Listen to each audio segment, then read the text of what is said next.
Hello, everyone. Thank you for making it here tonight. This is the DMA Graduate Lecture Series. Next week, we have media theorist Wendy Chun from Brown University. And the following week, we'll have artist Craig Baldwin, so be sure to make it. Tonight, we have our guest is Philip Beesley. He's a Toronto-based architect and professor of architecture at the University of Waterloo. He is author and editor of numerous books on ubiquitous computing and responsive architecture. His talk tonight will focus on recent architectural installations and geotextiles, which are embedded with responsive behavior and dynamic human interaction. If you're asking what geotextiles are, Philip Beesley will be explaining that for the next hour. Okay, thank you.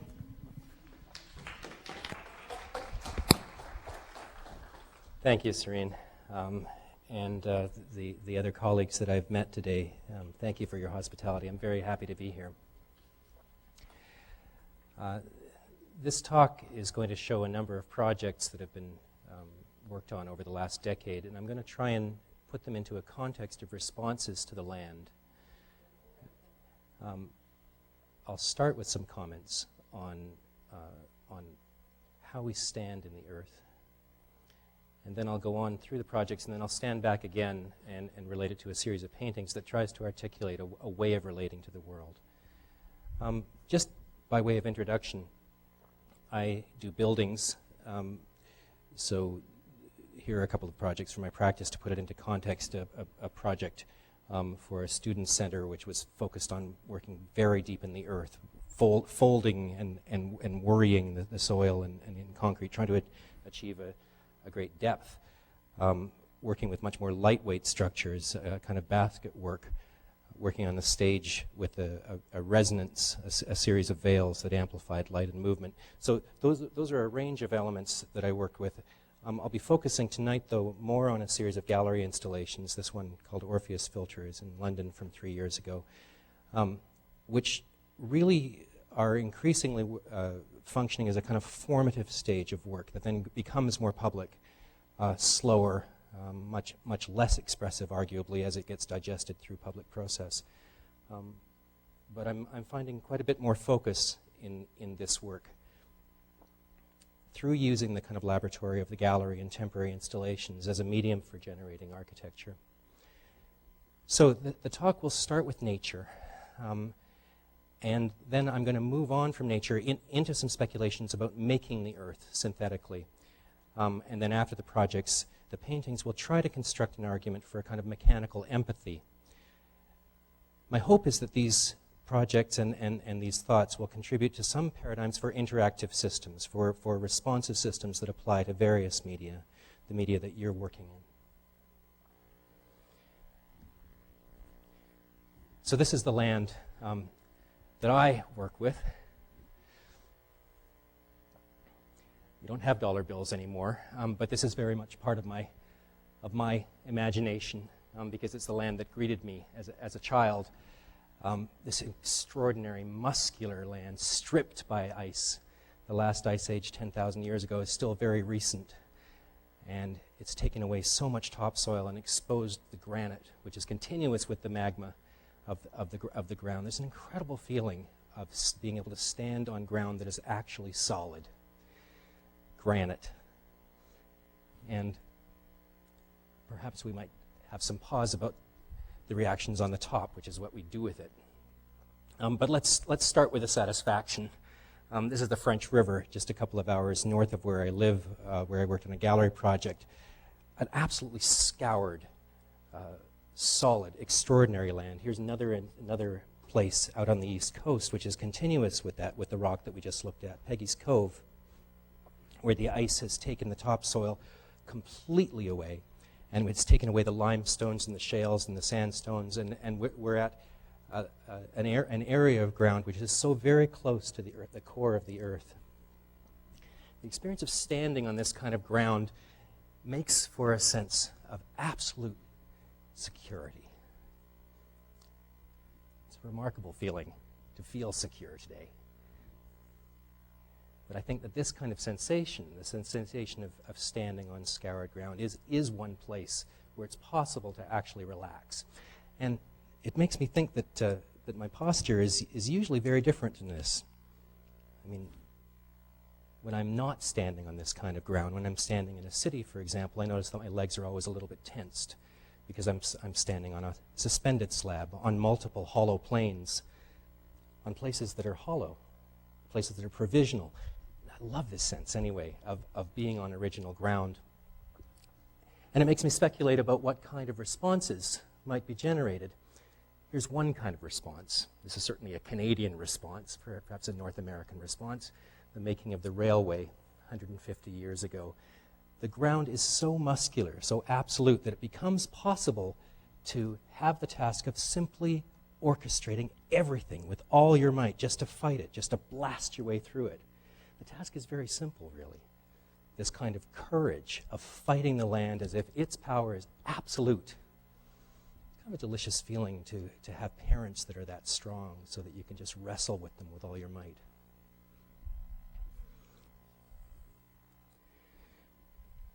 Perhaps implicitly, it's a terrible feeling too.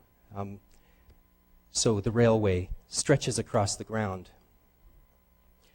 and produces this kind of geometry, the Jeffersonian Grid here, 200 years ago, originating from Greenwich and from Versailles and the places of the Enlightenment, a geometry which stretches from Europe across North America, parceling out the land in this kind of radiant, confident measure. It doesn't really matter where the edges of the land are. The geometry is absolute. This kind of confidence seems so very faint today. It's so absolutely faint, this kind of confidence, that it makes me want to go back to the Enlightenment, and rather than participating in the critique of it as a straw villain, it makes me want to enjoy the kind of confidence that goes into conceiving of this kind of crystalline consciousness that wraps around the earth. The belief that there can be one center and that a ruler can be benign and that we will stretch out axes of control and organize things and make this beautiful, radiant whole. Remarkable kind of vision of gathering the earth into one thing.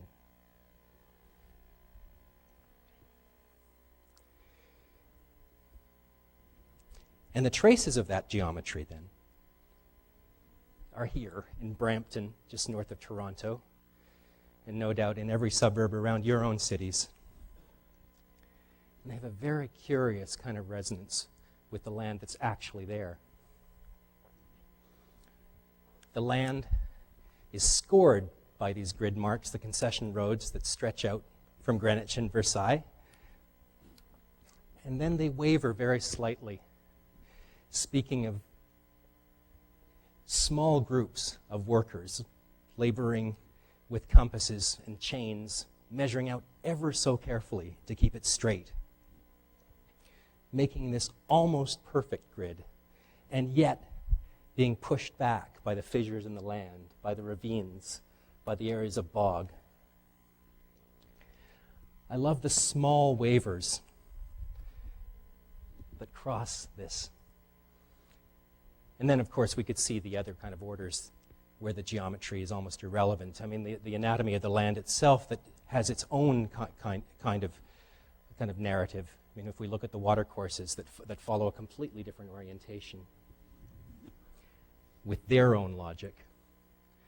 And then, of course, the layers that fit on top of that geometry. That is to say, the original agricultural plane, which cuts it up and speaks of the kind of small-scale industry of a previous economy, rolled over again by suburbs, scouring away the agricultural land, and rolling up with a new kind of order. This kind of dialogue of inhabiting the earth in tension with this original, confident kind of geometry produces the most kind of poignant picture of how to work.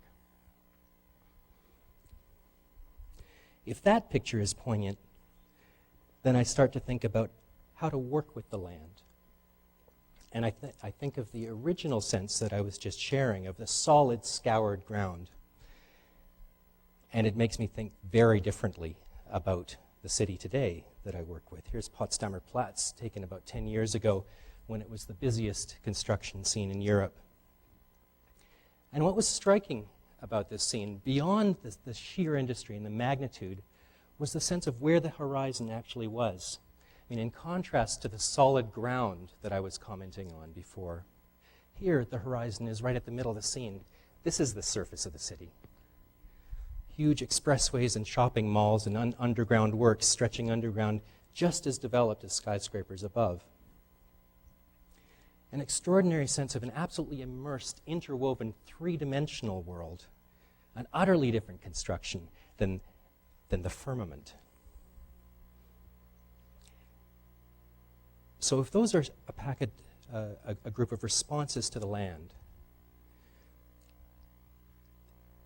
then it makes me think about synthetic responses that start to orchestrate this land, start to build a livable world. And this little diagram might generate a series of responses then about what kind of environment might we build.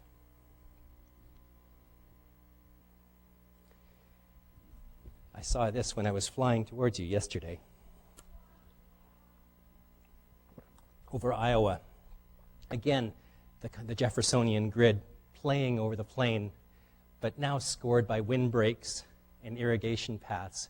An incredible act of stewardship, a kind of quilt work of making something fertile, taking tremendous work. And the irrigation circles carved into the land, again, a cellular matrix of weaving something together that becomes viable through industry. This kind of picture of a resilient fabric, stewardship. These layers are achieved through industry and through a certain kind of technology of making things synthetic. So here are some ordinary geotextiles. Serene asked me to define them. So a geotextile is a synthetic layer that supports the ground and then might be overgrown so that the natural integrity of the turf takes over and achieves its own viability after a period of growth. And you'll see them in civic works, like highway building or in gardening. So here we have a great drainage ditch with geotextiles pegged out, which are then overtaken. Here's another version of the same thing in Japan, a precast concrete matrix, which is studded with turf and then which overtakes itself over time. These ones are tiebacks. They shoot deep into the earth with these precast anchors at the tops. A deeply kind of prosthetic technology then, which makes a synthetic amalgam out of the landscape. In this new construction, it sits like a corset winding over a dam side, designed to be able to take a tremendous volume of erosion. And then slowly, over time, translating and turning into turf. I love this sense of a synthetic amalgam of working and making a new kind of fertile material. And the sensibility is at work at different scales today. The technologies are very available and visible to us. For example, this is a burn therapy made by Apotex Industries, a company local in my city. Biodegradable gauze, saturated with nutrients. This is applied to a burn victim's surface. There are gel capsules, and they're coated with human growth cells, engineered with hormones. This material then is laid over the surface, and then growth starts. So stem cell based cells will multiply. They will knit together, achieve a certain kind of integrity, and then they'll start to mix with your own cells. They will start to achieve a kind of integrity, and then the gauze will biodegrade and be absorbed into your system. So a completely knitted flesh starts to emerge. It's launched by this synthetic matrix.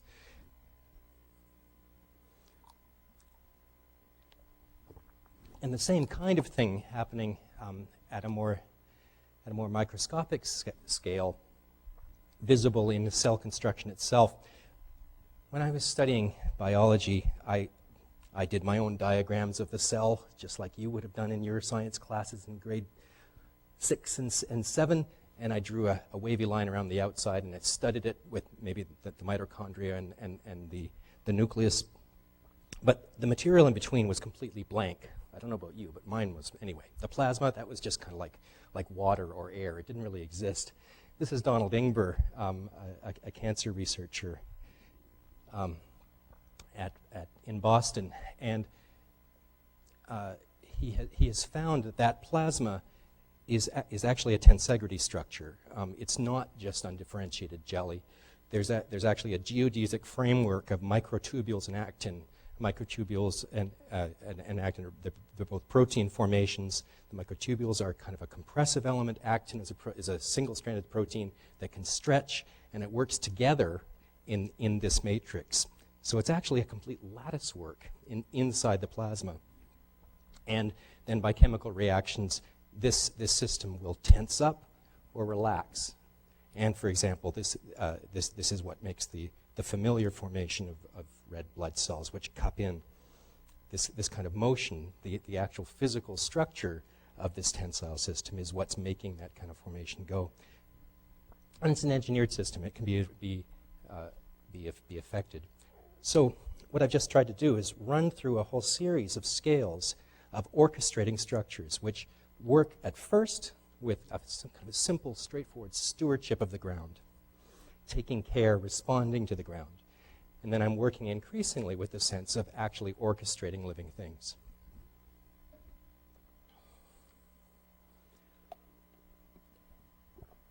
With that setup, perhaps I'll ask you just to bear those thoughts in mind as we go through a series of projects. And I hope that they'll have a kind of resonance then with the interactive systems that you see at work in these landscape and gallery installations. I'm going to move through a series of responses, first of all to the landscape itself, and then increasingly in recent work, the projects have tended to turn inward, and they become more social and more technical. They've lost their relationship with the land, and instead they deal directly with interactive systems of a social kind. The first project starts on the landscape that I was describing right at the beginning. And this was a very simple response, the idea of knitting a surface to the ground, setting out just a very, very generous veil that would stand kind of in a resonant meniscus, just a little sheltering way away from that stripped soil, providing a kind of shelter then for wind-blown matter that would start to make a kind of fertility underneath it. The simplest imaginable response, really. The structure was economical. We made a bargain with a neighboring farm to clear a field of alder in return for making it clean because they wanted to use it. So the alder saplings were graded, and we made a tripod structure of 3 elements tied together with a potato bag tire. Do you know potato bags? You know that wire that you can twist? Well, we use reverse Yankee drivers, which twist these wires systematically, and we did many, many, many thousands of them. They were spread, they stood toe to toe, and then they were tied together with a triaxial grid of twigs along their top elements, held in the TP cradles, which are self-leveling, in order to make a very simple geodesic framework, a kind of resilient blanket, which then produced this veil. And over several years, this started to accumulate more matter, and it was eroded by large mammal movement. And then several years later, it completely dissolved.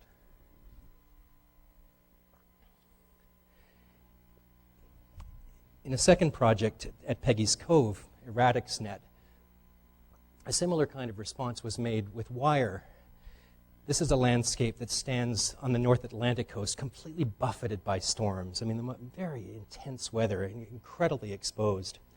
And so the urge there was to make a kind of sheltering veil that would serve as a trap for the ground, just working a couple of inches above the ice-scoured ground. in order to shelter it, in order to make something that could catch little bits of windblown matter and then support little shreds of life, of growth.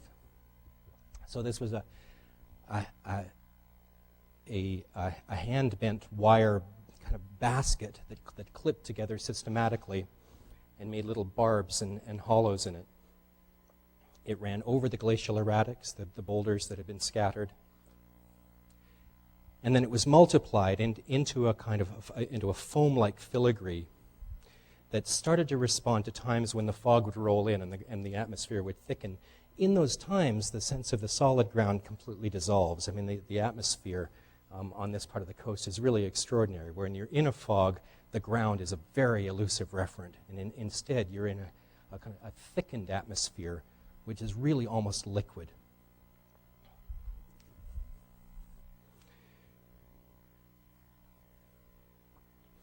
And so this veil was multiplied together to make a kind of a gel that would inhabit this whole space. Again, extremely simple and economical methods for making this material, of necessity really, because when things are multiplied by the 10,000-fold, every single detail carries a certain labor and overhead. It matters. One single more twist in the element turns into days and days and weeks of labor and blisters and suffering almost. So it has a kind of a brutal Darwinian kind of evolution in the need to distill your work and to find things that really matter and that are potent. So in this case, for example, we used galvanized wire and used a very efficient slide lock made of just a cut polyethylene tube that you would push over and then push back, and it would lock together quickly. And then the action of building this thing would be a kind of knitting bee, where we get into a rhythm and go through many, many repetitive actions, building up a kind of momentum. Sibyl extends this kind of idea of building a skin for the earth. But in this case, rather than it being a passive system, that is passive in the sense of being put together by human effort, this is a more active system, at least in a very simple way. This is a kind of an earth surface machine. That is, a series of tiles were conceived that were barbed, a bit like burdocks. The barbs then, when they're rustled together, would try to knit each other. And so it's a self-felting kind of system that would build up a kind of resilience by chaotic motion. And then this, in turn, this kind of meniscus or resilient knitted layer would then hold other nutrients and make a composite turf. It's a miniature little model of a self-assembling system. Here we can see the layers of it, the barbed tiles above, deep lobed bladders for carrying nutrients, and then a very rickety counterbalance system of legs below. The geometry above was a series of little plastic sleds, laser cut, that carried rare earth magnets that were oriented so that certain orientations, encouraging a kind of rhombic tessellation. A tessellation is a space-filling system of tiles. Quilt makers no tessellations. A way of covering surfaces out of small units. This rare earth magnet system encouraged a certain amount of self-assembly out of the sleds. Not a perfect crystalline one, but something that could take a certain amount of corruption, and then by multiplication and redundancy, a resilience and a kind of strength would emerge. Here we see the burrs, the tiles that cover these little sleds. And in a little bit more detail, we can see in paper form how they knit together. The sleds, again, were made out of great economy. I mean, here we have small laser-cut elements that snap together, eliminating fastening. And then the tiles on top, again, snap together. And the teeth are designed in order to work together into a more continuous tessellation, so that there's a material economy in making it. Here we're just looking below at one.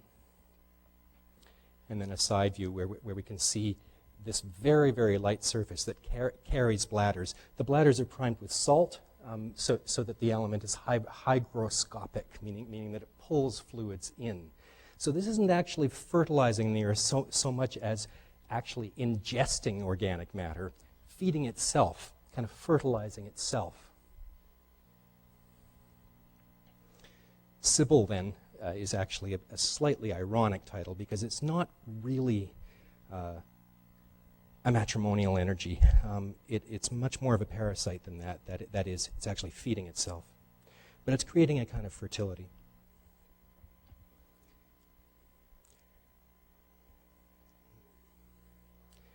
In orgone reef, that sensibility was taken a step further,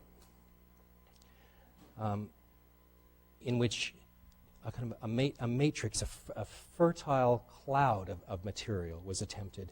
But each individual unit, rather than being passive, rather than just mechanically fitting together, was configured as a kind of live, carnivorous little machine that would actively feed itself.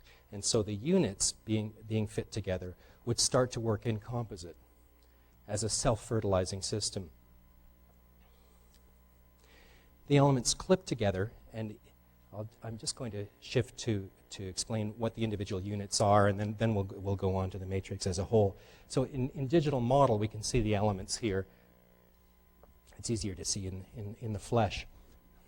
A sled, a rhombic three-dimensional, a pyramidal tetrahedron actually, which has outflung arms, which can clip to its neighbor, and on top of it, a mylar toothed filter. I just want to show you the top of that. The filter is toothed with a cutting pattern that takes advantage of the natural curl of the material. And because of that, rather than just being cut on the flat, the curl makes an incurving kind of action. Now that has a kind of lobster trap effect.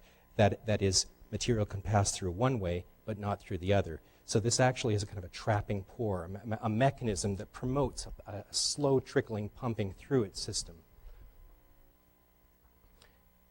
These are laser-cut plastic sleds, all clipped together for economy. And then that element then is drawn together with a couple of other details. A nest into which organic matter can be pulled, barbs to hold that material, and then a little collection needle and bladder at the end in order to receive effluent and distillate. So this is a very small little digestion machine that patiently waits to engorge itself. That then is built up using a system of geometry that questions the kind of grid that I was showing before, stretching over the land. One of the troubles, perhaps, with a Euclidean grid is that cleavage planes, like a crack, once started, continue forever. If there's a corruption in it, then it propagates itself. I mean, the order of it is absolute, and that means that decay and corruptions of it are also absolute. Well, there was an attempt to find a different kind of geometry that would be more resilient, and the Penrose Tessellation, which we're looking at a derivative here. Here's a Penrose Tessellation. Two kinds of rhomboids cut on a division of 10 that can rotate and fit together, but which, when multiplied, never repeat. That is to say, they make local clusters which repeat, but overall, the overall system just continues and continues. It's like a prime number. A very beautiful kind of element then, because it means that any particular vector force is always going to be resisted by some kind of elements. A kind of extraordinary resiliency then in the geometry itself, as opposed to something which can break along crack lines. So this was developed into this overall tessellation, and then there was an experiment for how we could how I could make this work as a series of clipped together tiles. The decision was made to avoid having elements come together at their corners, because geodesic systems, triangulated elements which all come together and stabilize themselves, are remarkably effective and stable, but the joints tend to be very congested. If you look at space frame systems, I'm sure you'll know what I mean. The individual struts are very simple, but the joints are pretty gnarly things, and remain, even say 50 years after they've been invented, since they've been in circulation now for 50 years, remain still quite unsatisfactory things. So to avoid the congestion of, let's say, that element, here each individual rhombus was turned into a dual. A dual means that the prime geometry is split, and the structure goes down the center instead. It's a bisection of the original. And what that meant was that each individual thing could have just a two-way joint instead of 6 and 9 and so on. So very, very simple, just singular joints. One part meets another, so I can always just work clipping one thing together and then building up a greater complexity by that. So the sacrifice here is that you have many more elements, but you have a much simpler jointing system. Here it is being assembled. I hope you can see the Penrose Tessellation at work here.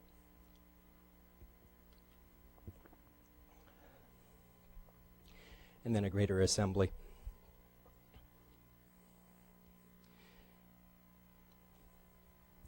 Which then, because of its resilience, could take a tremendous amount of corruption and immersion. And the sense then in being in this kind of assembly was a very curious one, because it was completely inanimate, and yet by virtue of the small pumping actions which were propagated by all of the filters through its surface, that scored surface that I showed you making pores, there was this sense that this was slowly pulling material through. It waves, it billows very slowly, and then you feel that it's working on you because you're in it. A very, very quiet kind of caress, but not a completely innocent one.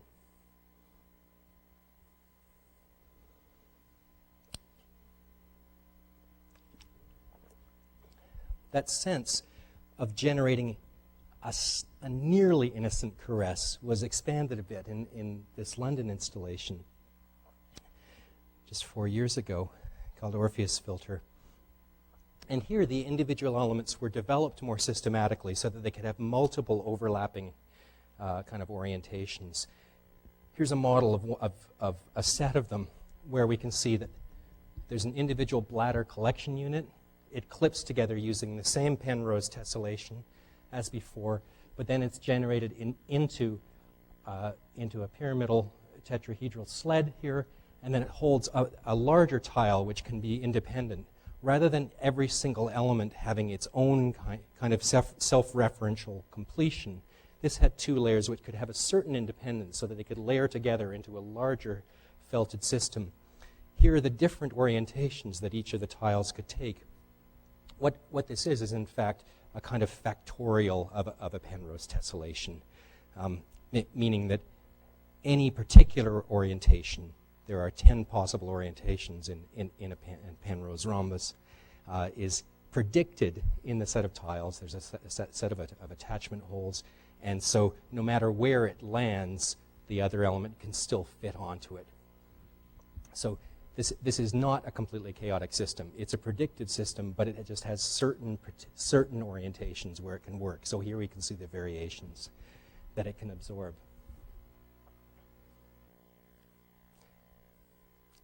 And this is the kind of genera that results then.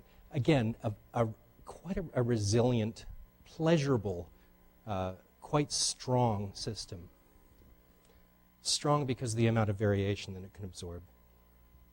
So then that's developed into 3 dimensions, this kind of epidermis-like assembly, where on one hand we have a pyramidal rhombic element holding bladders for collection, and then they in turn send out these kind of umbrella stands which then hold this filtering layer.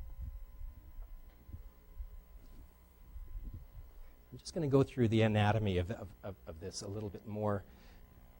So to dry it up into an orthographic drawing, here's the filtering layer. Here's the stands, the umbrella-like stands that fit into it. Here are the bladders. and then another set of elements which point down, involving barbed kind of anchors. So this is a complex geotextile. Well, it's not very complex, but it's a layered geotextile which has anchoring points on one hand in order to be able to dig into the earth, and then a sheltering kind of skin on the other. The kind of pores that I described before are cut into the surface, and the general motion is this way, sucking down, feeding itself. Here we can see a little bit more detail where you can see one element. So there's the filter up on the top, there's the umbrella stands, here's the bladder, and here are the anchoring barbs that pull down.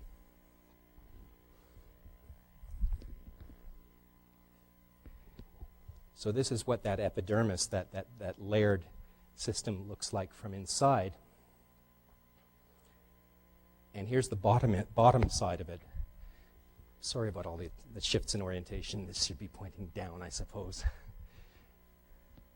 But those barbs then are made of a dense toenail-like material that can handle a certain amount of resilience and corruption, but they're still very tough. So they're nearly sharp, but they're not so sharp that they'll break. They dig in and grasp. And then below them, there's a set of collection bladders. Here those are, which are set up on movement slides so that they can irrigate themselves and expand.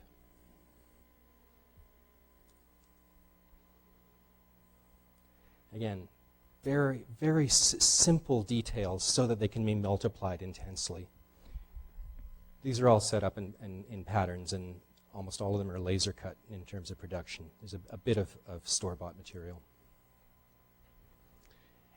And then those bladder stands are clipped together, making a Penrose tessellation, but then at their lower edge, that is the lower edge in this slide, is this great filter.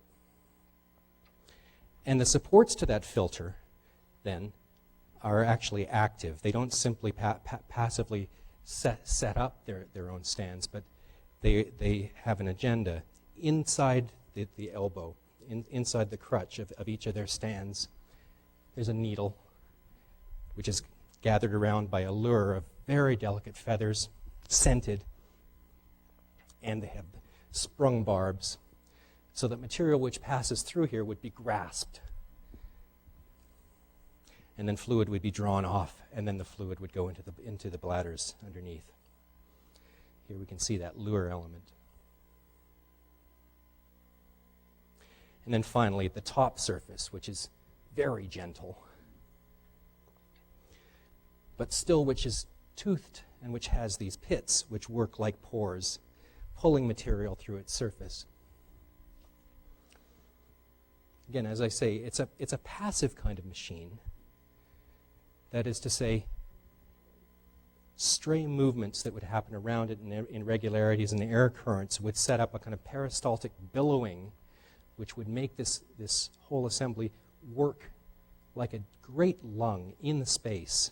And because those valves are all one way, material would pass through. And so a kind of the gentlest imaginable distributed sucking and swallowing occurs in this space. Here's one of those pores.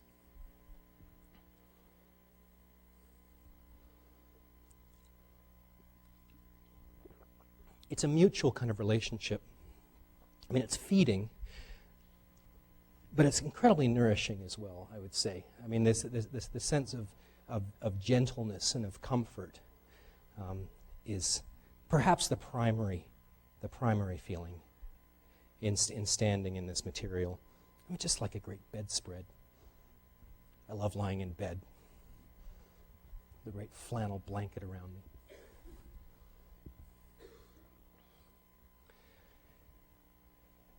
The last couple of projects I'm going to show have become more active in terms of starting to experiment with deliberate mechanical motions. Implant matrix is a very strong relative of Orpheus Filter. And in this case, this great billowing cloud is made of small toothed filters, mouths, each one of which moves with a muscle wire actuator, so that it has a small little swallowing motion. And then those are chained together. They talk to each other. They work on small microprocessor rigs in arrays. And then all of those then are chained to a bed of whiskers, which lie underneath it in a second layer. And the whiskers are capacitance sensor elements. Those are these. Capacitance sensors is when you touch it, the resistance change propagated by your own contact, because you're a conductor, sends a signal back to the microprocessor. And then a couple of things happen. It sends signals back to the first array of filtering mouths so that they start to breathe, they suck, but also the filters recoil because they're fitted with nitinol wire as well. Nitinol is an alloy, which is a muscle wire. Here's the basic unit that makes implant matrix then. A toothed filter. The red line is a muscle wire. So the muscle wire is a shape memory alloy, which sending a current through makes it contract. It's a one-way actuator. It needs to have a force to stretch it out again, back to its origin. And if the right weak voltage is designed for it, then millions of cycles are possible. It's very vulnerable because these can work just like threads. I mean, they're very, very small in diameter. But if you treat them right, they can be just as resilient as proteins in your muscles. So in this case, this is set up with a plastic sled which provides the return force, the spring. This is a derivative of another Penrose Tessellation. So this is a rhombic jewel which clips to its neighbor. And then there's a whisker element, a capacitance sensor. And here we can see that played out larger. So all of the elements that I was just showing you are across the top layer. They're chained together for communication. And then the sensors, which are the capacitance whiskers, are shown along the bottom. So this, again, is a kind of an epidermis, a geotextile, which is active. It's modeled and propagated across a large tessellation with a number of corruptions in it, or at least there's a certain amount of self-assembly. Now, the self-assembly isn't mechanical. It's unsupervised volunteers, let's say. I mean, we get together and we have lots of pizza and we work it together, and it's not perfect. So the system is designed to be able to handle quite a bit of corruption. And in fact, that corruption produces alternate orientations and cups and billows and protrusions that actually strengthen the element. Here's the top layer of the filters. And we can just look a little bit closer. So if we look at one of them, here's the sled for it. The nitinol wire stretches across here. And this is voided out in order to deliberately separate the action of pushing and pulling the element from the basic tessellation unit below. So onto those top arms are clipped this kind of toothed pore, which can feed like this. Here we can see the muscle wire stretching across.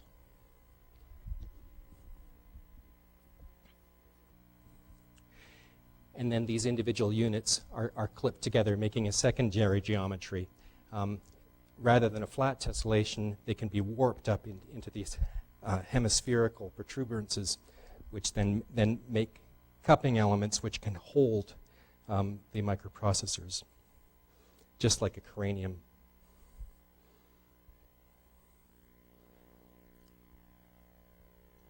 So those circular formations then act in contrast to the regular rhombic tessellation and make a cloud like this.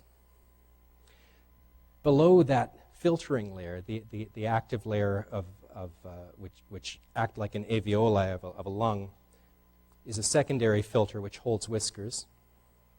And here we're below the system now, looking at the whiskers. And here they are. It's a very simple kind of kitchen sink approach of soldering together a rig of muscle wires with clip-on spacers, which run up a music wire string. And when they pull, it makes a kind of rictus, a slightly spasmodic gesture. It's very gentle as well.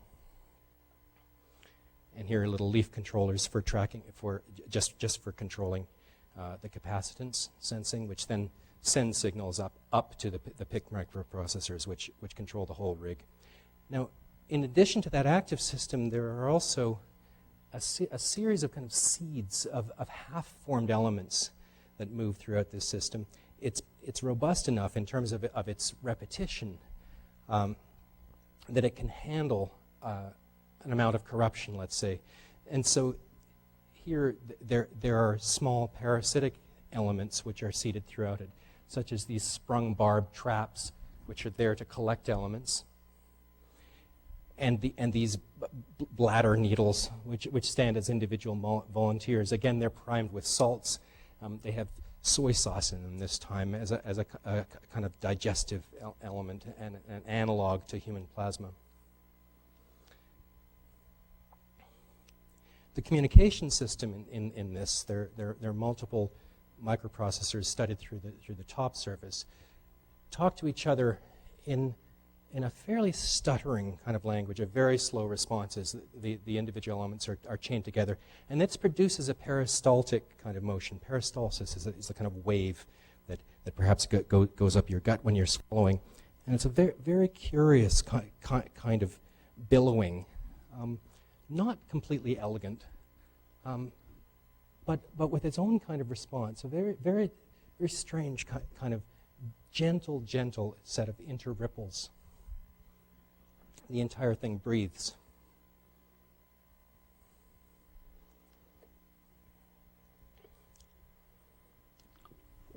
So I'll just show one more project, and then I'll go on to some comments on paintings to wrap up. Hylozoic soil was mounted at the Beaux-Arts in Montreal this past year, and it was an attempt to more systematically work with actuation and sensing. And also, it was an attempt to make the underlying structure more responsive, more capable of response, more capable of absorbing response. The analogy of a great distributed lung was still used for this system. So we're standing inside an environment which breathes, and gently swallows and digests its occupants.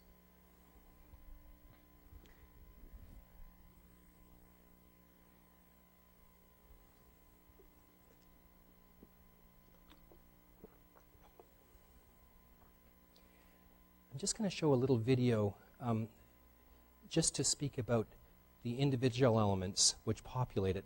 We have a general mesh, which is a corrugated diagrid, a diagonal textile-like grid, which is made of clipped-together elements. And then there are actuators, pantographic muscle wire-driven motors, which allow the basic mesh to breathe, to seethe. And then it's populated by breathing pores, which stir the air and impel fluid up towards bladder collectors.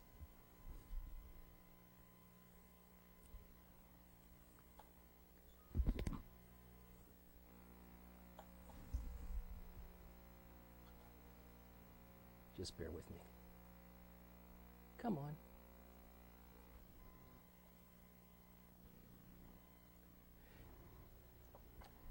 So this is just a rough clip which will show the action of the individual breathing pores, which are laid in to the diagrid columns, which make the general structure.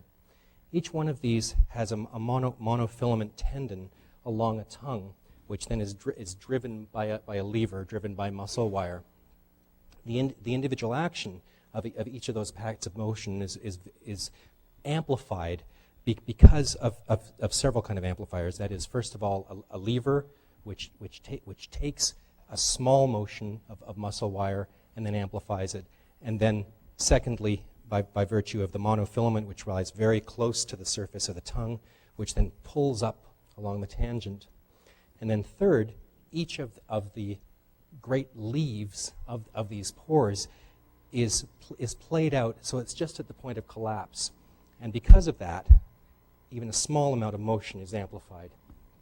And so those things work in composite in order to make a fairly resonant, trembling kind of matrix, which exchanges quite a bit of movement. All of these then are driven by proximity sensors, which are studded throughout the matrix.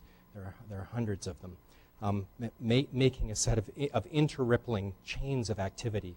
And so a motion in one place will be exchanged and traded in many, many ripples of peristalsis. I'll just move a little bit closer through this.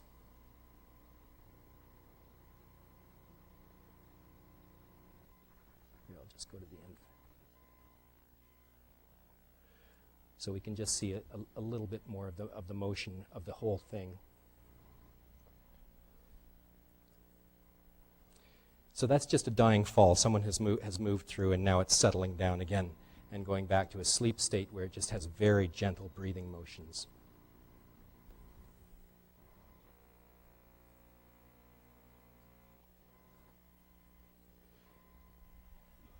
Let me just trace through the construction of Hylozoic soil rather rapidly. The first layer is this polymer diagrid. A diagrid is a lovely structure because all of the lines of force can continue through it, allowing it to function like a textile. That gives it tremendous resilience. It's a corrugated diagrid, meaning that the elements are worked in a shallow zone of 3 dimensions, and that allows the material to span as well, not just sag. So it's not a pure textile. It's actually a truss-like slab that can reach over and bridge.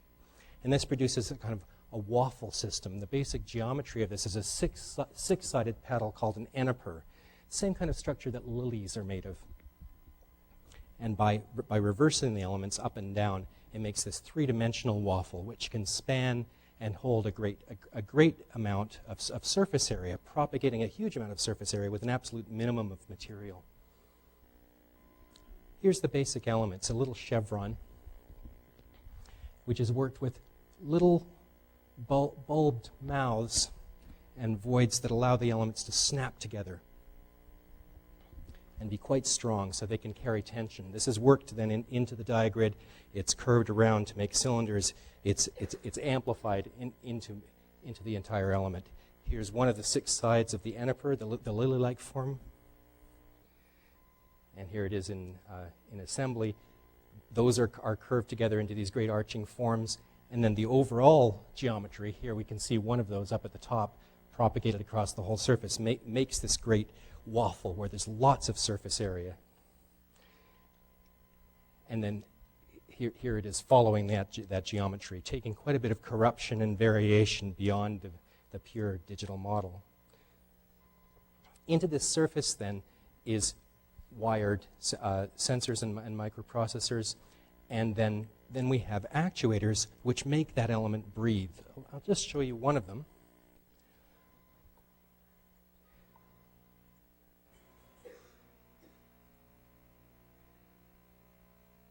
There's not much to this, but watch. That wasn't very interesting. Here, we'll try it again. Well, I get really excited about this because it was hard to make it breathe. Okay, just watch, please. And I want you to be really impressed with this. Okay, are you ready? That's it. That's all. Well, it was a lot of work to do it. But the idea was for it to be subliminal. I mean, there's a sensibility in this work of not being a dancing robot, but rather for this actuation to occur just at the edge of perception. So it's a shift in tone and a destabilization rather than a direct performance. Into that general, then, breathing, slightly seething grid is worked a secondary layer of these breathing pores. Here we can see them spiraling up around this column, overlapping. And they're made of a muscle wire long stalk, feeding a lever, which then pulls a monofilament tendon along this resilient tongue, which is then amplified by the pore itself. Here we can see it worked. And then at the very stalk of each of these pores, there's a little gland, again, charged with salts, pulling fluids inward.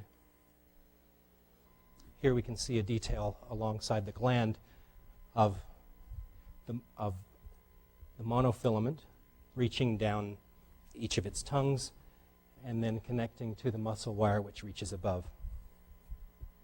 So that's an amplifier. You can see that the muscle wire comes in at the lower arm of the lever down here, and so it only has to move a little bit, and then the outer arm of the lever moves further, so amplifying its motion. At the bottom of these extended pods, there are more active elements, kissing pores that hold proximity sensors that track motion. And they're embedded with a direct response. That is the microprocessors. This is an Arduino-driven system, is coded so that we have an immediate response locally to the proximity sensors, and then chains a peristaltic response, pushing out through the pores that extend up in these. Here we can see one of those pores, and it's extended as well with a little latex tongue. Many of these elements are also mounted into the floor and ceiling of this space with a kind of a grasping rictus, being able to clutch, having a kind of parasitic relationship to the space. And here we're looking just at the node of one of the kissing pore clusters. This is an atrocious little clip, but I just wanted to show you one more so you can see how it works. There. That's all. Here, we'll do it again. There.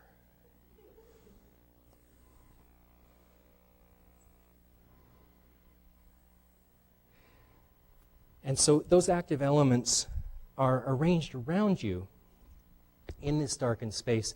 And then again, similar to implant matrix, the entire assembly is studded with less developed elements which populate the entire surface, producing a kind of saturated state.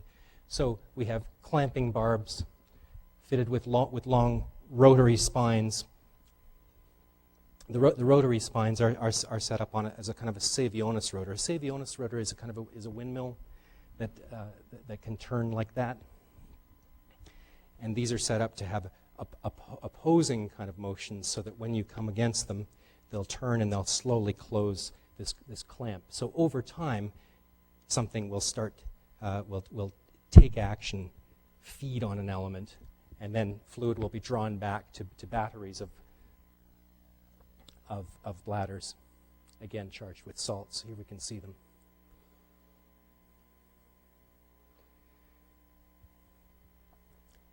I described a kind of gentle peristaltic billowing in implant matrix. And that system, that kind of response is here as well.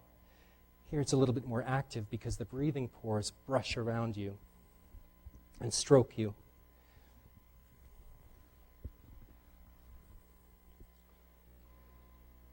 Okay, I just want to stand back and speak a little bit more about perhaps a relationship with the world helped by some paintings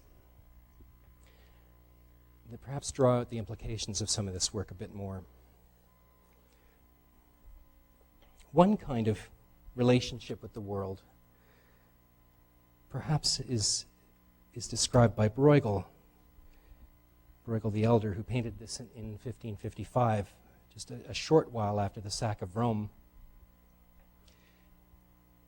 The Tower of Babel has at its base this great kind of excrescence, this primal construction, which is in fact a portrait of the Palatine Hill in Rome.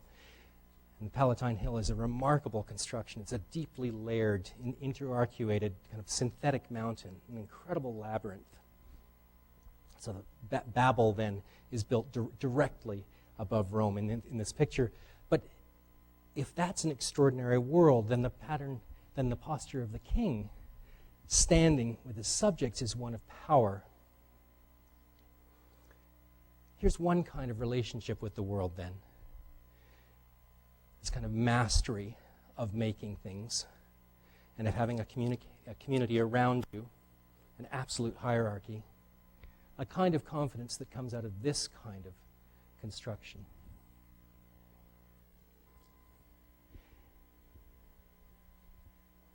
And if Bruegel's attitude was generated by the North, where there was doubt about power, then in the South, in Italy, such as this Florentine panel by Lorenzo di Credi, which is painted about 80 years before, we get a remarkable kind of humanism, a belief in standing on the earth.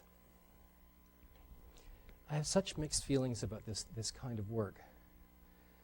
And on one hand, I see the garden stretching politely out, absolutely ordered, and the frame of the scene with this beautiful, balanced set of arcuations, gridded, making a balanced kind of stage, absolutely at the service of these inhabitants. Most certainly it's their home, their palace.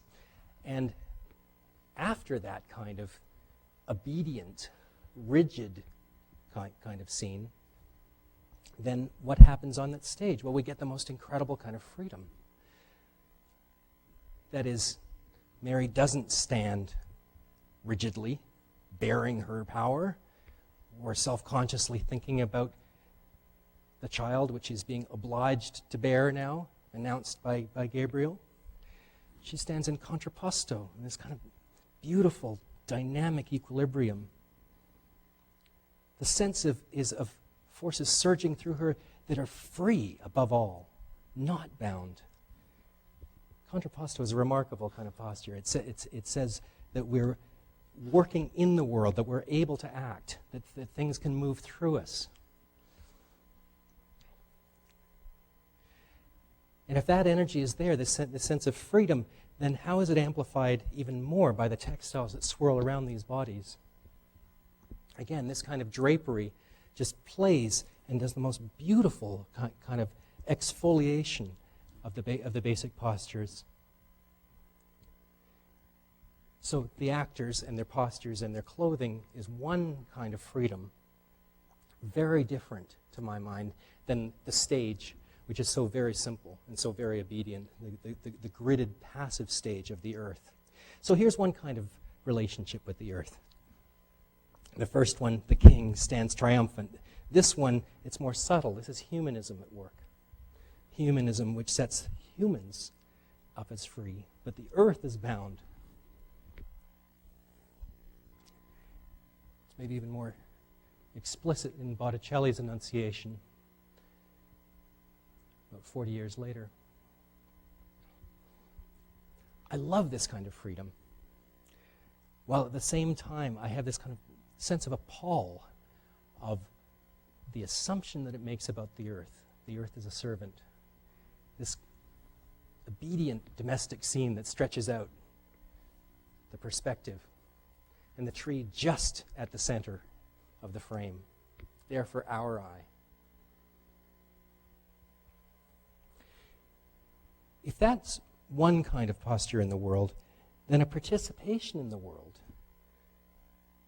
might be a kind of different energy, which is spoken of by Grunewald's great Stupak Madonna here.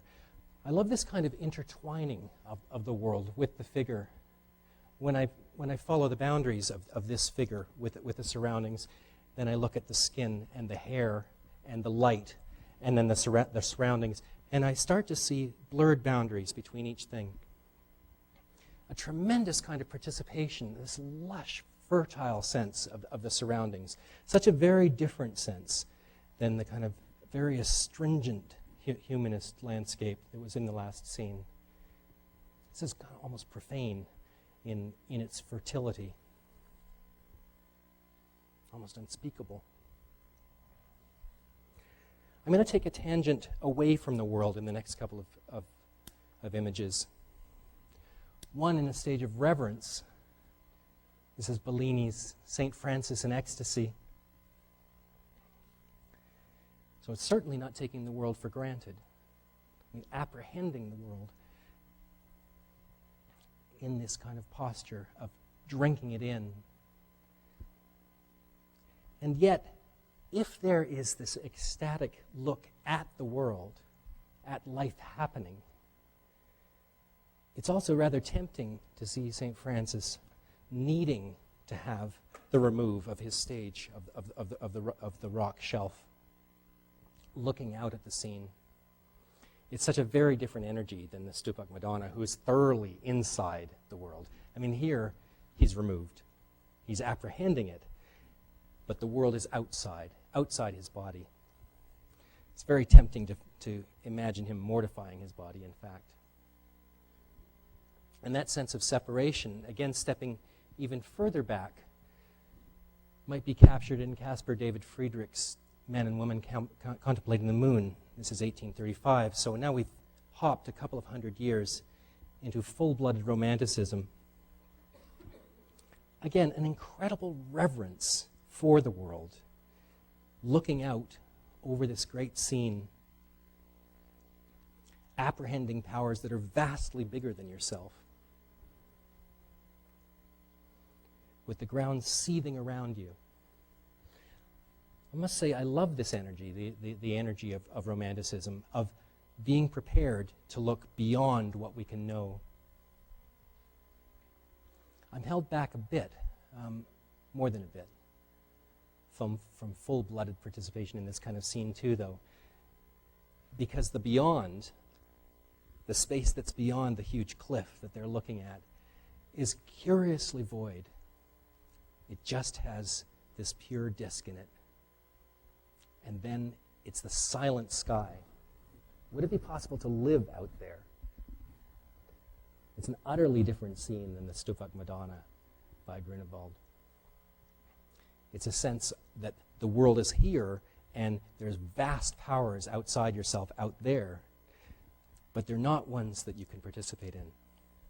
So it still has an incredible separation in it. I'll just take a couple of more steps withdrawing from the world in this kind of litany of possible relationships.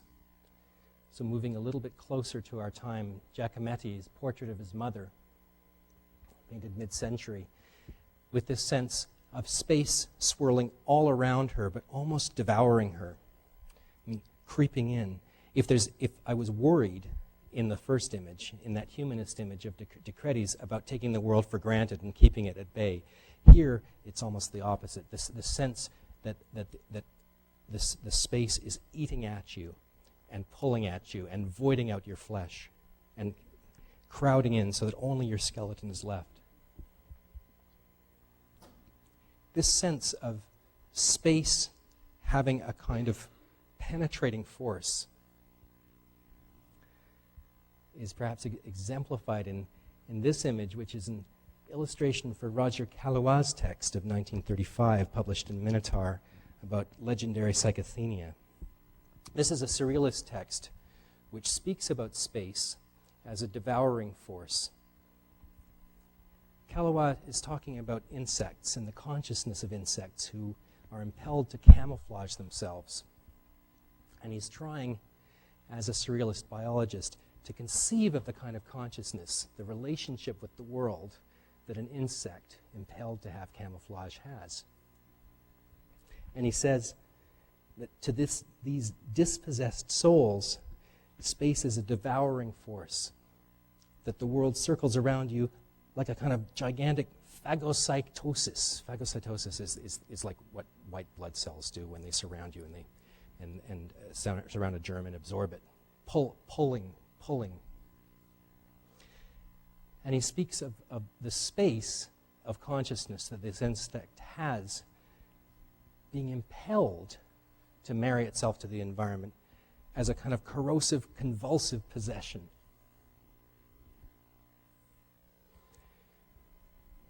I've given a kind of spectrum of possible relationships with the Earth, all rather charged, and maybe I could declare an allegiance with one particular mode that I find particularly satisfying. And this is exemplified by this, which is from the workshop of Piero del Francesca. where Mary is sheltered by a huge veil.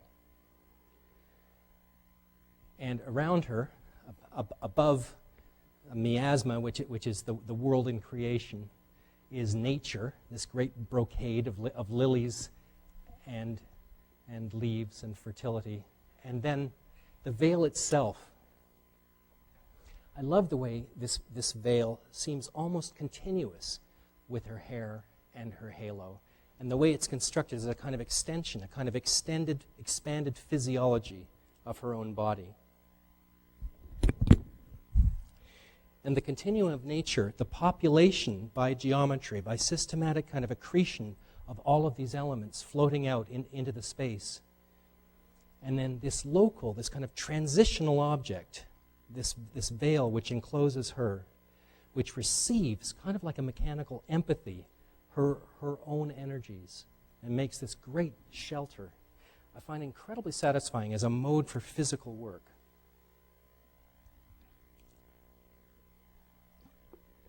So if I could declare an allegiance, it would be with this conception of a kind of fertile geometry for making things.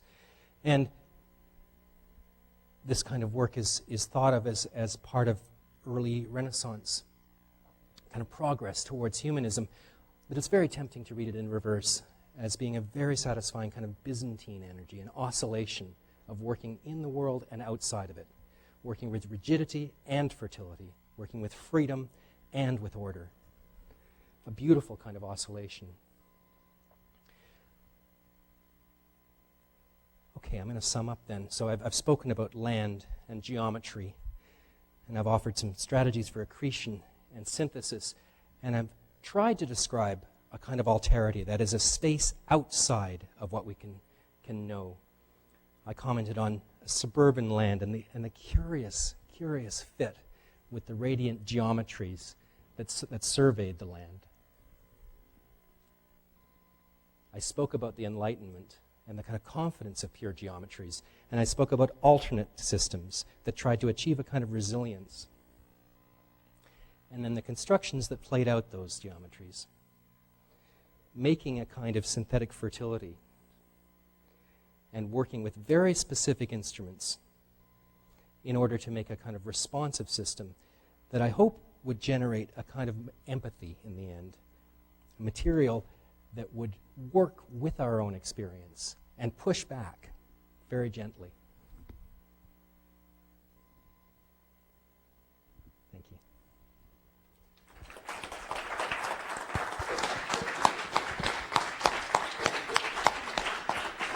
Oh, I'm sorry, that was a bit long. That was excellent, though. Thank you. I guess it's open. If anyone has any questions, I'll pass this around.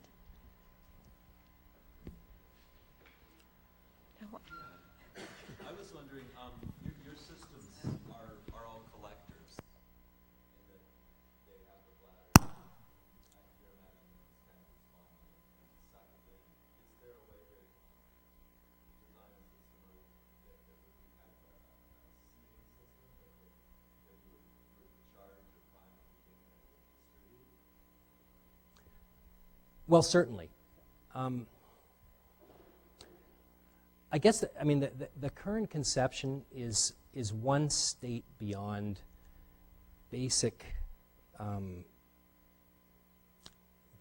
screens for perceiving the world. I mean, let's say that this sculpture started as a set of very pure curtains, which just received light and received motion. Perhaps like a minimalist white painting. Just working in kind of as a counterform to the world, and then it was developed into this new mode, which is much more active and kind of convulsive, and which starts to doubt itself. There's a tremendous amount of tinged emotion that's embedded in this. So it's not. In its current state of conception, it's not confident about being in the world at all. On the contrary, right? It's kind of in convulsion, but maybe it'll cheer up, right? and become a more straight, fertile geotextile. For building. That would be my hope, actually. I mean, there most certainly would be an optimistic mode for this material. So that's work to come. I would completely agree. I mean, we might actually see just an equivalence. In fact, I mean, is there a difference between breathing out and breathing in? You know, I mean, in fact, we might just flip the thing around and then see it as having that kind of valence. It's been tempting to make these into literal geotextiles where they work. You know, they carry fertilizers, they grow over, they reinforce the soil, and there's quite a bit of investment in them in real function, because there's a wish for the audience to kind of call the bluff of the work and say, okay, you know, we're gonna let's see it, you know, yes, Adaria, you know. I'm still trying to get to know the idea of, or I'm trying to get oriented to the idea of instrumental sculpture.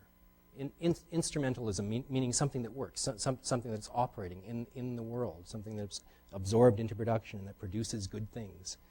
And I have a tremendous ambivalence about instrumental work, because instrumental work can also erase consciousness. I mean, it will produce results, absolutely, but then it becomes part of the system. And my hunch is that these things are more effective as perceptual instruments rather than literally functioning instruments. I mean, if they were functioning instruments, we would scoff at them. Oh, you know, come on, they don't work, they fall apart, they're stupid, they're too expensive. You know, we could do these things way more simply. What's wrong with just some bird netting? You know, come on, I'll just unroll it. That'll do it all, right? Or I'll get a shower curtain from the hardware store, and that'll do it too. So I have an ambivalence about these things starting to work that way. I've had a pretty serious flirtation this past year with tissue engineering, and I'm working with a couple of cell scientists trying to set up scaffolds for literal growth. But I must say it's very disorienting to come to terms with the consequences of the work. So I would just call it a flirtation right now. I'm not prepared to make it another generation of work.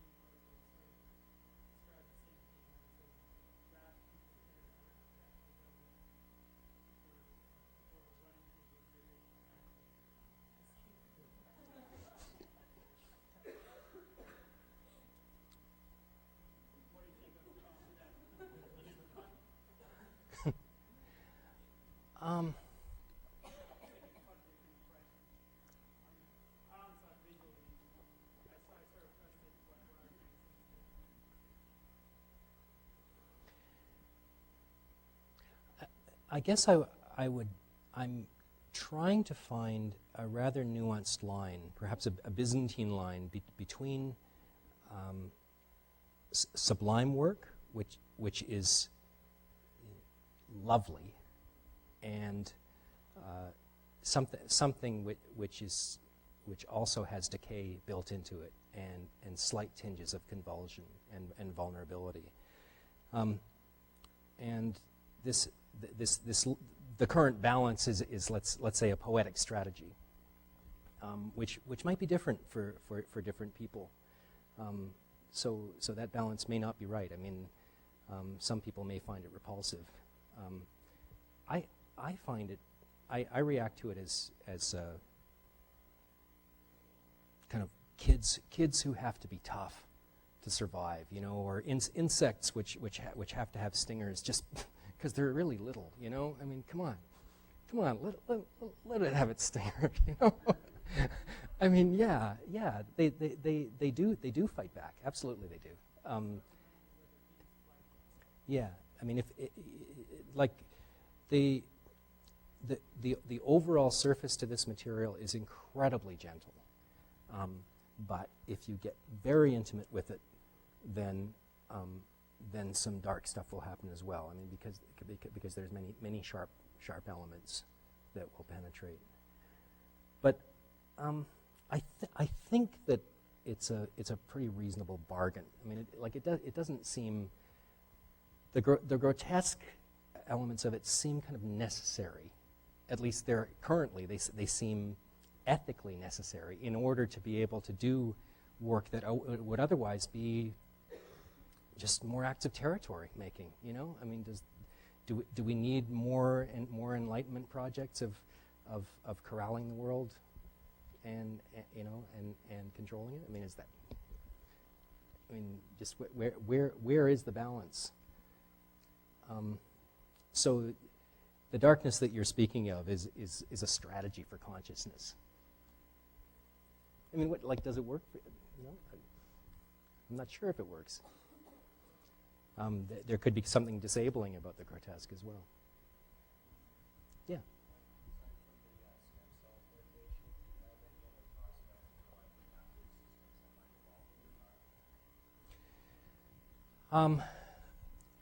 Well, there are 2 or 3 layers in this that are currently working. There are coding systems where I'm an amateur, but I have some help with colleagues where the code is most certainly generative. I mean, like so the particular patterns in here were learned by putting them through genetic systems. The physical components are similarly worked through many generations of development, a kind of Darwinian development actually, where by having rapid prototyping equipment in-house, it's possible to just work and test. So that's a kind of learning environment achieved through some excess, but fairly effective in pushing things along. And the development environment involves prediction and calculation and lots of digital visualization, which is fast, but which is also kind of forlorn in the sense that the geometries that come out are always platonic. I mean, that is, they're very pure and they work, you know. But then when you get it into the flesh, you know, I mean, like when you make one of these elements or a subassembly and you see how it behaves, all kinds of problems come up. I mean, the joints don't snap together, there's an extra friction, or there turns out to be in the manufacture of the material some subtle tension from the roller extrusion of the sheet goods that no one ever tells you about, but which is there, which gets released when you have long tendrils. I mean, the play of forces and the operation in the world, humidity, I mean, for example, temperature, extension, the compounding of tolerances that comes from chaining 20 different assemblies together and seeing how the dimensional systems work.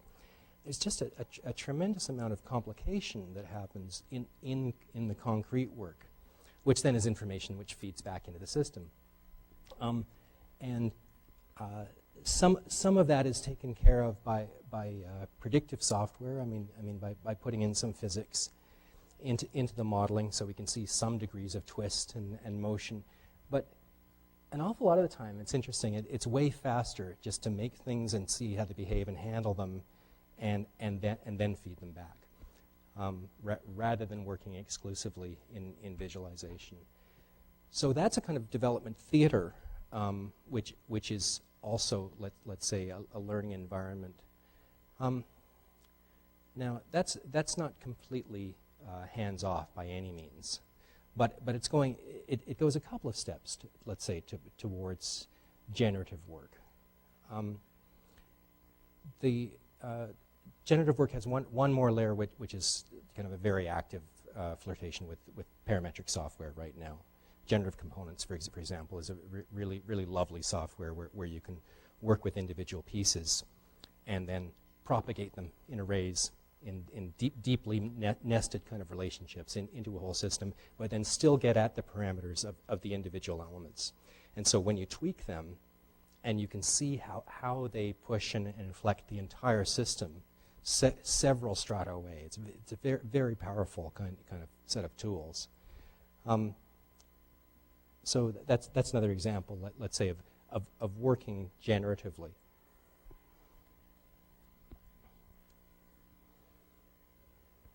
Yeah.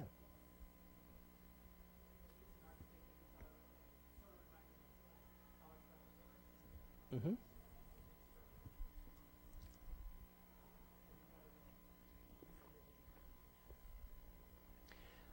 Well, there are a couple of applications. I mean, the investment in part of this work is quite utilitarian and devoted to access to application, in spite of the comments I made earlier. And one of the direct applications that we're working on right now is in the Solar Decathlon, which is these small houses that are designed to generate their own power from the sun. And they're test projects, and they're designed for prefabrication. And they go on the Washington Mall every couple of years. A derivative of this system, the Hylozoic soil system, is going to be used in the envelope of one of these houses this coming time. The idea is that rather than a single centralized big power plant where everything is unified, it would be very, very effective to be able to distribute mechanical systems in a house, and to think of them to think of the skin of a house of a building as akin to an epidermis, in which you have many thousands of individual pores, each of which can exchange air and humidity. And if those are set up with responsive systems, then they can respond simply to where you are locally. In other words, the building breathes on kind of a level of supply and demand right with you. So that's a bottom-up idea about how architecture can work, rather than the top-down model of central mechanical systems. So I guess the short answer is yes, there's quite a lot of work being done on this in this kind of model today. But I'm far from alone in this. I mean, there are many people working on similar systems.